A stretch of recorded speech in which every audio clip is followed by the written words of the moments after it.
जय श्री कृष्ण चैतन्य प्रभु नित्यानंद श्री अद्वैत गदाधर श्रीवासादि गौर भक्त वृंद की जय। हरे कृष्णा कृष्ण कृष्ण हरे हरे हरे की चल भगवान की गौर प्रबंधे ओम बहुत देखिए ఎన్ని సమాధానాలు తల్లి నుంచి చెప్తుంది భగవంతుడికి యొక్క సత్యాలను తెలుసుకోవడం కోసం ఎంతమంది వాడండి, నోరు అది వాడకండి. లేదు ఎవరైనా నోరు వాడాలనుకుంటే చెప్పండి, మైక్ ఇచ్చేస్తాను. ఎందుకంటే నాకు కూడా రోజు మాట్లాడి గొంతును వస్తుంది. సంపాదించిన బంగారం ఈ బిస్కెట్లన్నీ వేస్ట్ అయిపోతాయి లేదా మీరు కొట్టించుకోవాలంటే వేరులో ఆయన వేడుకుని జల జలరాలేను జాజులు మాయమ్మకు మనం ఎప్పుడన్నా పాడేటప్పుడే వెడలను కోదండ పాని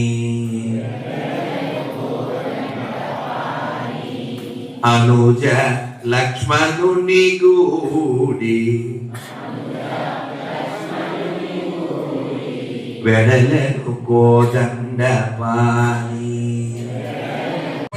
కట్టు బొట్టు జుట్టు అప్పుడే అంటారు. ఆయనాలు కోరాదా నాలికే చేదా ఓపికే లేదా ఒంటికే బరువా. ఇప్పుడు చప్పట్లు కొడుతూ చెప్పండి. కృష్ణ అంటే కష్టము లేదు, అచ్యుత అంటే ఆపద రాదు, రామ అంటే రోగము లేదు, నారాయణ అంటే నరకము రాదు,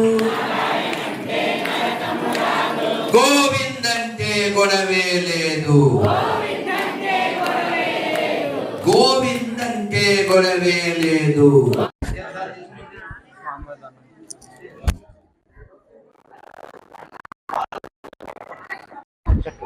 మనం ఈరోజు అనకాపల్లిలో డైట్ కాలేజ్ ఎదురుగా ఉన్నటువంటి ఈ ప్రాంగణంలో ఉన్నాం. ఇది హరే కృష్ణ సత్సంగ మందిరం. మనం అందరం మానవ జన్మ పొందినందుకు ఎందుకు పొందాము, మిగిలిన ప్రాణులకి కొన్ని లక్షల కోట్ల ప్రాణులకి లేని అవకాశం మనకే ఉందనేది మనం గుర్తించాలి. మొట్టమొదటిది మనం మాట్లాడగలం, ఏ ప్రాణికి అవకాశం లేదు. కాబట్టి మన మాటల ద్వారా మనం మంత్రజపం చేయాలి, శ్లోకం చదువుకోవాలి, భగవంతుడిని కీర్తించడానికి కీర్తనలు పాడుకోవాలి. తద్వారా మన హృదయంలో ఉన్నటువంటి కల్మషాన్ని తొలగించుకోవాలి. శ్రీల ప్రభుపాదుల వారు ప్రపంచం అంతా తిరిగి హరే కృష్ణ మంత్రాన్ని ప్రచారం చేశారు. మరి భారతదేశంలోనే పుట్టి భారతదేశంలోనే మనకి మన ఆచార్యులు పూర్వం నుంచి ఇచ్చినటువంటి ఈ గొప్ప మంత్రాన్ని మనం కానీ పొందకపోతే ఎవరు మన ఉద్ధరిస్తారు? అందుకని అందరూ కూడా హరే కృష్ణ కృష్ణ కృష్ణ హరే హరే, హరే రామ రామ రామ హరే హరే అనే ఈ మంత్రాన్ని బాగా జపం చేసి, ఇది మహామంత్రం, ఇది ఉపనిషత్తుల్లో చెప్పిన మంత్రం. చక్కగా జపం చేసి ఈ శరీరం ఉన్నంతకాలం భగవంతుని స్మరించి శరీరం వదిలేగానే భగవంతుని పొందుదాం. దానికోసం ప్రయత్నం చేద్దాం. భారత్ మాతాకి జై. మంచి ప్రశ్న. భయం ఎప్పుడు వస్తుందంటే, నేను ఇందాక ఉపన్యాసంలో కూడా చెప్పాను, ఈ శరీరం నేను అనుకున్న ప్రతివాడు భయపడతాడు. కానీ భగవద్గీత ఏం చెప్పింది? శరీరం నువ్వు కాదు, ఈ శరీరంలో ఉన్నది నువ్వు. ఇప్పుడు నువ్వు ఏదో ప్రయత్నాలు చేసినా ఇదేం ఎక్కువ కాలం ఉండదు. నువ్వు నిజం చెప్పకుండా అబద్ధం చెప్తూ సెక్యులర్ కుక్కలా జీవించినంత మాత్రాన 1000 ఏళ్ళు ఉండవుగా. ఇప్పుడు నువ్వు నీ కలర్ నలుపు అనుకో, నువ్వేదో పెయింట్ డబ్బా కొట్టుకుని తెలుపు అన్నావు అనుకో, ఆ కథ చెప్తాను మీకు తెలుసా? ఒక నక్క, నీలిరంగు నక్క, అది పొరపాటున అడవిలోంచి ఊళ్ళోకి వచ్చి ఈ చాకల ఆయన తొట్టిలో పడద్ది. పడితే అది బ్లూ కలర్ వచ్చేస్తుంది. వచ్చేస్తే పొద్దున్న చూసుకుంటుంది, అబ్బే భలే ఉన్నానే అనుకుని అది అడవిలోకి వెళ్తుంది. కొత్తగా ఉందంటే అది చెప్పుద్ది. నన్ను బ్రహ్మదేవుడు పంపించాడు, ఇప్పుడు నేను మీ లీడరు, మీరంతా నా క్లేడరు, పగిలిపోతుంది మీ బ్లేడరు, ఏదేదో వాగుద్ది. ఎందుకని అది నక్క. అలా వాగితే అవన్నీ భయపడిపోతాయి. సింహం దీనికేమో వాహనం అయిపోద్ది, ఏనుగేమో దీనికి వింజామలు విసురుతుంది, పులేమో వేటాడి తీస్తుంది.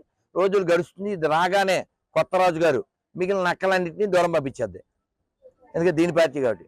కానీ కాలం ఎప్పుడు ఒకలా ఉండదు, కర్మ ఎప్పుడు ఒకలా ఉండదు. ఓ రోజు పెద్ద వాన వస్తుంది. వాన వచ్చే ముందు ఆకాశం నల్లగా అవుతుంది. అది చూడగానే నక్కలకు మూడు వస్తుంది. మూడు రాగానే అని దాని సౌండ్ చేస్తుంది. దాన్ని ఓలా అంటారు. మనం ఓలా ఉందా, ఇది ఓలా. ఇది దీని దెబ్బగా అటు నుంచి గోల. ఇంకేముంది, చిక్కుబుక్కు చేల. దీన్ని చేలో పెట్టి అన్ని పులి ఒక్క పంజా విసిరింది, చచ్చింది. ఇదంతా ఎందుకు చెప్తుందంటే, అక్కడ నక్కైనా ఇక్కడ చెక్క మతాన్ని నమ్ముకున్న కుక్కైనా సేమ్ దానిలాగే మోసం చేసుకుంటూ, నిన్ను నువ్వు మోసం చేసుకుంటూ బతుకుతున్నావు. నీకు భయం ఉండాలి, నాకెందుకు కదా. ఇప్పుడు ఇక్కడ ఉన్న వాళ్ళంతా హిందువులు. ఎవరిని అడిగినా వాళ్ళ నాన్న పేరు తక్కువని చెప్తారు. ఇప్పుడు అదే నువ్వు మతం మారిన ఏదన్నా అడుగు, నీకు ఎందుకు చెప్పాలి అంటాడు. ఎందుకని అది మనకే పుట్టాడు. ఇది డబ్బారావు, సన్నావు సుబ్బారావు. అందుకని ఆ నీతి లేని మతాల వాళ్ళు నాలా నీతి కలిగిన వాడిని ఏమీ చేయలేరు. ఎందుకంటే వారి పుస్తకం ప్రపంచానికి ప్రమాదం, ఆల్రెడీ ప్రూవ్డ్. ఆ పుస్తకం దేశానికి ప్రమాదం. మీరు అడగాల్సిన ప్రశ్న అంటే భయం అనేది ఎందుకు లేదు అంటే, నేను చెప్పేది నిజం కాబట్టి. అర్థమైందా?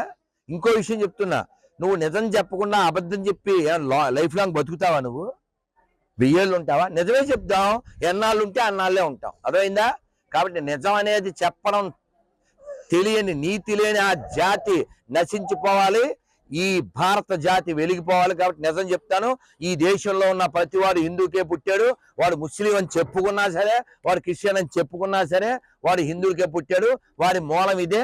ఎవడో గేలం ఎత్తే ఆడు మేళంలో తయారయ్యాడు, అంతే తప్ప. ఆల్రెడీ మనం పాటలో చెప్పాం, అందరూ ఒకసారి పాడండి. ఇది మన దేశం, ఇది మన దేశం, ఇది మన దేశం, ఇది మన దేశమురన్నా, ఇది స్వర్గము కన్నా మిన్నా, వేష భాషలు రూపురేఖలు, మత భేదాలు ఎన్నున్నా, మనమంతా ఒకటేనన్నా, మన గతమంతా ఒకటేనన్నా. ఇది మన దేశం, ఇది మన దేశం, ఇది మన దేశమురన్నా, ఇది స్వర్గము కన్నా మిన్నా. భారత్ మాతాకి. నీతి లేని దరిద్రుడు వాడికి అంత పొందుతుంటే, నిఖార్సైన నీతి కలిగిన ఈ దేశంలో పుట్టినోడిని, ఈ ధర్మానికి సంబంధించిన సర్టిఫికెట్ లో నేను హిందూనే, బయట కూడా నేను హిందూనే. కాబట్టి నీతి లేని ఆ దరిద్రులు ఎక్కడ, నీతి కలిగి నిక్కచ్చిగా జీవించే నేనెక్కడ? Both are not same. చెప్తున్నాను, ఎవరి స్థాయిలో వాడు మాట్లాడండి, ఎవరి స్థాయిలో వాడు పోట్లాడండి. ధర్మం విషయంలో మనం ఏం చేయగలమో అది చేస్తూనే ఉండాలి. చెయ్యం. మనం మన వాళ్ళకి చెప్పేది ఏమిటంటే, ఇందాక ఈ గొర్రె బాధితుడు ఉన్నాడు కదా, ఆ శివ, రమేష్ చెప్పాడు కదా, అతను చెప్పినా నేను చెప్పినా ఏంటంటే, మీరు పక్క ఏం జరుగుతుంది చూస్తూ ఉండకుండా రియాక్ట్ అవ్వండి. ఉదాహరణకి మీరు గుళ్ళోకి వెళ్ళారండి, లేదు వినాయక చవితి వచ్చింది, పత్తి అమ్ముతున్నారు. ఆ పత్తి అమ్మే దాంట్లో పెద్ద నల్ల పట్ట ఒకటి పైనుంచి కిందకి వేసుకుని అమ్ముతుంటది. ఏంటి ఆకులు, ఏవో పిచ్చి ఆకులు తెచ్చి మూట కట్టి పత్తిని అమ్మేస్తారు. ఎందుకని? వాళ్ళు మన మతం కాదు, అది ఉమ్ము బ్యాచ్, ఉత్త బ్యాచ్. నువ్వు ఎందుకు కొనాలి? నీకు సిగ్గుండాలా వద్దా? నువ్వు దేవుడికి పూలు పెట్టకపోయినా పర్లేదు, దేవుడు పండ్లు పెట్టకపోయినా పర్లేదు, పత్రి పెట్టకపోయినా పర్లేదు, వాడు హిందూ అయితేనే కొనండి. అదవుతుందా? ఈ ప్రపంచాన్ని కలిపుంచేది కేవలం హిందూ ధర్మం మాత్రమే. విరగొట్టి చెరగొట్టే 2 మతాల్లో వలన కొత్త దేశాలు పుట్టినాయి. హిందూ వలన ఏ కొత్త దేశాలు పుట్టలేదండి. ఇస్లాం వలన పుట్టినాయి, క్రైస్తవం వలన పుట్టినాయి. కాబట్టి మనం మాట్లాడాలి. మీలో ఎవరన్నా సెక్యులర్ కుక్కలు ఉంటే ఈ ఉగాదిలోపు చచ్చిపోండి. కొత్త సంవత్సరంలో అంటే దాని అర్థం మీరు మళ్ళీ పుట్టండి అని. దాని అర్థం సెక్యులరిజం అనే భావజాలం అన్నీ ఒకటే కదండి అని మెలికలు తిరక్కండి. అది నిజం కాదు. అన్నీ ఒకటే అని మీకు భ్రమ ఉంటే ఒకవేళ మీకు ఉంటే ఓంకారం పైన చంద్రుడు, దాంట్లో చుక్క, దానిపైన చెక్క అంటే తెలుసు కదండి, లోయ. ఇది 3 కలిపి పెడుతుంటారు. ఈ 3 కలిపిన ఫోటో ఏ ఆటో మీద ఉంటది? వాడు హిందూ అయితేనే ఉంటది. వాడు ముస్లిము, క్రిస్టియన్ అయితే ఆ ఓంకారంలో చంద్రుడు చొక్క, యేసు చెక్క కలిపి ఎవడో పెట్టడం. అర్థమైందా? కాబట్టి మీకు ఒకవేళ సెక్యులరిజం అనే వ్యాధి ఉంటే, మీరు కరెక్టే నిరూపించుకోవాలనుకుంటే ఓ స్టిక్కర్ వేయండి. ఓంకారంలో చొక్కా చెక్క ఉన్నది ఒకటి వేసి, ముస్లిము క్రైస్తవ ఆటోల దగ్గరికి వెళ్ళి ముస్లిము క్రైస్తవులు ఇచ్చి, అన్న మనం అంతా బ్రదర్స్ కదా అని అంటించడానికి ట్రై చేయండి. నా అనుభవం చెప్తున్నా. అది మనవాడి ఒక కార్యకర్త అనుభవం. భరతమాత ఫోటో చిన్న స్టిక్కర్ రూపాయి ప్రతి షాప్కి అంటిస్తూ వెళ్తున్నారు. అలా వెళ్తుంటే ఓ షాప్కి వెళ్ళాడు మనవాడు. వెళ్తే ఆవిడ మతం మారిన గొర్రె, దాంట్లోనూ దురదృష్టకరం ఆవిడ శక్తి వైశ్యాసు. ఆవిడ అందంట ఈ కార్యకర్తతో, రూపాయి కాదు 5 రూపాయలు ఇస్తాను, భరతమాత అంటించద్దాం. ఎందువలన? బైబిల్ ఎక్కింది కాబట్టి. ఆవిడ ఎవరికి సంబంధించింది? ఎవరు ముట్టుకోవడానికి ప్రయత్నిస్తే నిప్పుల్లో దూకిన ఒక అగ్ని తేజం వాసవి కన్యక పరమేశ్వరి, అటువంటి ఆవిడకి సంబంధించిన ఆవిడ వాసవిని వదిలేసి ఓ వేశ్యను పట్టుకుని దాన్ని మాత అంటుంది, వారి పక్కన మేరీని. అంతేగాని ఆవిడకి వాసవి మాత వద్దు, భరత మాత వద్దు, అది ఎవరితో కావాలి. ఎందువలన?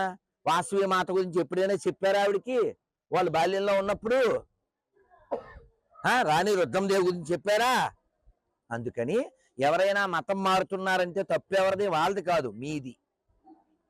మీ పిల్ల ఓయో రూమ్ లో తేలిందంటే తప్పు మీది. మీ పిల్ల లౌజ్యాది గురైందంటే తప్పు మీది. మీ పిల్లోడి మతం మారి కోసుకున్నాడంటే తప్పు మీది. ఆ తర్వాత ముప్పు మాత్రం అందరిది. అదైందా? హిందువులు ఖచ్చితంగా మెజారిటీగా ఉండాలి, హిందువులు ఖచ్చితంగా బలంగా ఉండాలి, అన్ని మతాలు సమానం అంటే చెప్పు దిగుద్ది.